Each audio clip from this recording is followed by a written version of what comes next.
Welcome to inside story. మాజీ మంత్రి రోజా వివాదాలతో image పెంచుకుంటున్నారా అంటే అవుననే సమాధానం వినిపిస్తోంది. గత ప్రభుత్వ హయాంలో కీలక శాఖకు ప్రాతినిధ్యం వహించిన ఆమె చుట్టూ అనేక వివాదాలు, విమర్శలు ముసురుకున్నాయి. తాజాగా టూరిజం శాఖకు కేటాయించిన ప్రత్యేక ప్రవేశ దర్శనం టికెట్లు టీటీడీ రద్దు చేయడంతో గతంలో జరిగిన అక్రమాలు మరిన్ని బయటకొచ్చే అవకాశం ఉందనే వార్తలు గుప్పుమంటున్నాయి. తన శాఖను మేడం ఎందుకు కంట్రోల్ చేయలేకపోయారన్న వాదనలు తెరమీదకొస్తున్నాయి. ఈ భాగోతం ఎక్కడికి దారి తీస్తుందోననే ఉత్కంఠ వైసీపీలో నెలకొంది.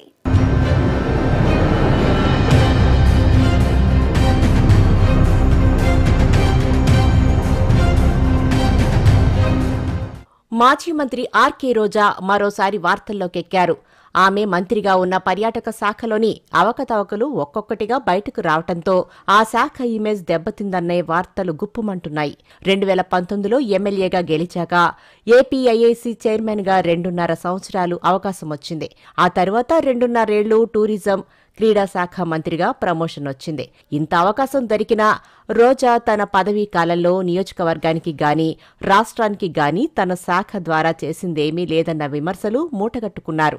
మంత్రి హోదాలో మేడం తిరుమలకు దర్శనానికి వెళ్లడం, బయటకొచ్చి చంద్రబాబు మీద, పవన్ కళ్యాణ్ మీద విరుచుకుపడడం తప్ప చేసిందేమీ లేదని సొంత పార్టీ వాళ్లే చెబుతారు.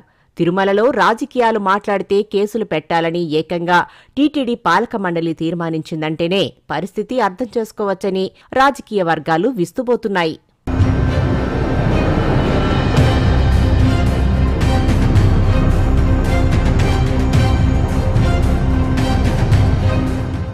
దీనికి తోడు ఆమె వ్యక్తిగత ఫోటోగ్రాఫర్ గొల్లమండపం దగ్గర సిలువ ధరించడమే కాకుండా గుడి ముందు ప్రదర్శించినా కనీసం ఖండించలేదనే ఆరోపణలున్నాయి. దీంతో పాటు టూరిజం శాఖ మంత్రిగా తిరుపతిలోని శ్రీవారి పాదాల చెంత టూరిజం కార్యక్రమంలో క్రిస్మస్ వేడుకల్లో పాల్గొనే వివాదాలకు కేంద్ర బిందువయ్యారనే అపవాదులను మూటగట్టుకున్నారు. దీనికి తోడు మంత్రిగా ఉన్నప్పుడు ఏడుకొండల కింద ముంతాజ్ అనే స్టార్ హోటల్కు అనుమతులు మంజూరు చేసి మరో వివాదాల్లో ఇరుక్కున్నారు. వీటన్నిటికీ తోడు తిరుమల శ్రీవారి దర్శనానికి సంబంధించి ఏపీ, తెలంగాణ, తమిళనాడు, కర్ణాటక టూరిజం శాఖలకు ₹300 ప్రత్యేక ప్రవేశ దర్శనం టికెట్లను ప్రతిరోజు 3,500 చొప్పున కేటాయించేవారట. ఎక్కువగా తమిళనాడు, కర్ణాటక భక్తులు వచ్చేవారట. దీంతో ఏపీ టూరిజం అనేక అక్రమాలకు పాల్పడినట్టు విజిలెన్స్ నివేదికలో బయటపెట్టింది. అప్రమత్తమైన నాటి టీటీడీ పాలక మండలి వాటిని పూర్తిగా రద్దు చేసిందట. మరోవైపు టూరిజం శాఖకు లీజు బస్సులు నడుస్తున్నాయి. ఇవి చాలా వరకు ఎక్కడా తిరగడం లేదని సమాచారం. కేవలం తిరుమల టికెట్లు బుక్ చేసి బస్సులు తిప్పినట్లు, దానికోసం అద్దెకు పెద్ద ఎత్తున చెల్లించినట్లు ఆరోపణలు వెల్లువెత్తాయి. మాజీ సీఎం జగన్ కు అత్యంత సన్నిహితుడిగా ఉన్న ధనుంజయ రెడ్డి బావమరిది గిరిధర్ రెడ్డి తిరుపతి జిల్లా టూరిజం శాఖ అధికారిగా ఉంటూ అనేక దందాలు సాగించేవారనే ఆరోపణలు ఉన్నాయి.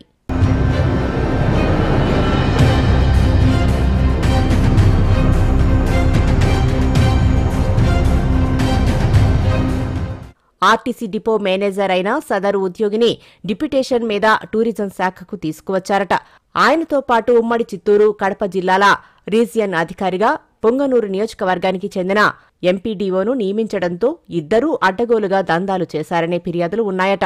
శ్రీవారి దర్శనం, ప్రత్యేక ప్రవేశ దర్శనం టికెట్లు బుక్ చేసుకున్న వారితో పాటు రాయచోటికి కూడా టూరిజం బస్సులు నడిపినట్లు లెక్కలు చూపించారట. ఎన్నడూ లేని విధంగా కొత్త విషయాలు బయటకు రావడంతో సొంత పార్టీలోనే వాటి గురించి మాట్లాడుకున్నారు. దీపం ఉండగానే ఇళ్లు చక్కబెట్టుకోవాలనే విధంగా వీరంతా వ్యవహరించినట్లు ఆధారాలతో సహా బయటకు రావడంతో రోజా మరిన్ని చిక్కుల్లో పడ్డారట. టూరిజం శాఖ నుంచి ప్రత్యేక ప్రవేశ దర్శనం టికెట్లు మొదటి నుంచి స్కామ్లా మారాయనే ఆరోపణలు ఉన్నాయట. చివరికి ఆర్టీసీని కూడా ఇందులో భాగం చేశారనే అపవాదు ఉంది. ఆంధ్రప్రదేశ్లోని వివిధ ప్రాంతాల నుంచి టికెట్లు బుక్ చేసుకున్న రికార్డులు క్రియేట్ చేసి అప్ అండ్ డౌన్ ఛార్జీలతో పాటు శ్రీవారి దర్శనం టికెట్లను ఇందులో కలిపారట. ఈ విధంగా టిక్కెట్లు బుక్ చేసుకున్న వారు చాలా మంది స్వామివారి దర్శనానికి మాత్రమే వచ్చి బస్సులో మాత్రం ప్రయాణం చేసేవారు కాదట. ఈ టిక్కెట్లను టూరిజం సిబ్బంది ఆయా బస్సు డ్రైవర్, కండక్టర్లకు ముందుగానే అందించి పాత టిక్కెట్లు రసీదులతో సొమ్ము దోచుకున్నారనే వార్తలు కూడా గుప్పుమంటున్నాయి. ఈ విధంగా ఆర్టీసీ ఆదాయానికి గండి కొట్టినట్లు ఆరోపణలున్నాయి. అదేవిధంగా అద్దె బస్సులు నడిపినట్లు రికార్డులు చూపించి డబ్బులు దండుకున్నట్లు ఆరోపణలు ఉన్నాయి. ముఖ్యంగా చెన్నై, హైదరాబాద్తో పాటు తిరుపతిలో ప్రత్యేకంగా కౌంటర్లు పెట్టి ఈ వ్యవహారం నడిపినట్టు విజిలెన్స్ విచారణలో బయటపడడంతో ప్రభుత్వ పెద్దలే ఆనాడు కంగుతిన్నారనే వార్తలు వినిపించాయి. దీంతో పాటు శిల్పారామంలో అక్రమ దందాలు, టూరిజం హోటల్స్, బార్లలో అడ్డగోలు వ్యవహారాలు నడిచినా ఏ రోజు తన శాఖల మీద ఆనాటి మంత్రి రోజా రివ్యూ చేసిన దాఖలాలు కూడా లేవనే మాట వినిపిస్తోంది. దీంతో సిబ్బంది ఇష్టారాజ్యంగా దందాలు నడిపినట్టు తెలుగుదేశం నేతలు ఆరోపిస్తున్నారు.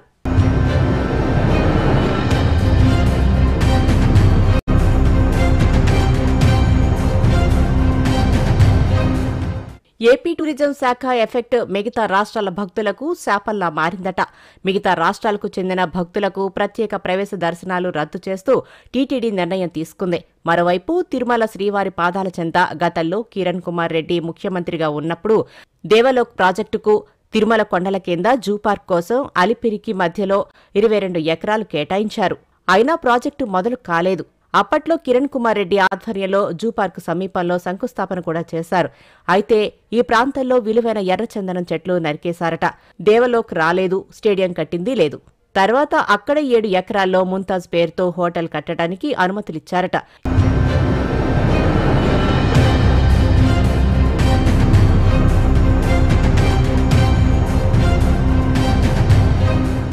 ఏపీ ఐఐసీ చైర్మన్ గా ఉన్నప్పుడు సొంత నియోజకవర్గంలోని వడమాలపేట, విజయపురం మండలాల్లో పరిశ్రమల కోసం స్థల సేకరణ చేయించారు. అయినా అక్కడకు ఒక్కటంటే ఒక్క పరిశ్రమ వచ్చిన దాఖలాలు లేవు. ఉన్న పరిశ్రమలు కూడా పోయాయని స్థానికులే ఆవేదన వ్యక్తం చేస్తున్నారట. దీంతో పాటు వడమాలపేట మండలంలో భూములను టీటీడీ ఉద్యోగస్తులు కోసం కేటాయించారట. మరోవైపు నాడు మంత్రిగా ఉన్న రోజా వైసీపీ కార్యాలయానికి ఎయిర్పోర్టు దగ్గర 2 ఎకరాల భూమి కేటాయించారనే విమర్శలను ఎదుర్కొన్నారు.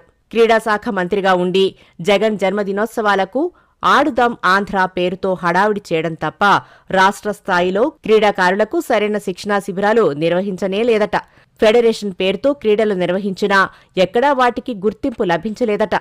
చాలా మంది క్రీడాకారులు పోటీలో పాల్గొని విజయం సాధించినా వారికి ఎలాంటి గుర్తింపు లేదని, చివరకు పై చదువులకు కూడా అవి ఉపయోగపడలేదన్నది చాలా మంది ఆవేదన.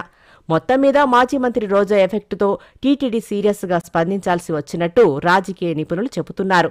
అటు శాఖ మీద పట్టు తెచ్చుకోలేకపోగా నోటి దురుసుతో పార్టీకి నష్టం చేకూర్చారని పార్టీలోనూ చర్చ సాగుతోందట. భవిష్యత్తులో మరిన్ని వివాదాలు బయటకు వస్తాయోనని పార్టీ వర్గాల్లోనూ చర్చ సాగుతోంది.